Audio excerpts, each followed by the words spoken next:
Boat Oklahoma class, it goes through the state law, registration of your boat. One of the chapters covers the law enforcement, and then we go into one of the chapters covers the equipment that you need to have on your boat. While we've been out here today, we were talking to a guy, you know, I guess he had a brand new boat, no anchor on it. If you lose power and your wind's blowing you up on rocks, you definitely need an anchor there.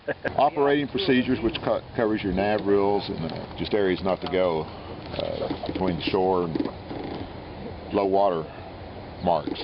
The certification card. Everybody's going to have one because all of us old timers are going to die off. We didn't need them, but the young kids have to have them.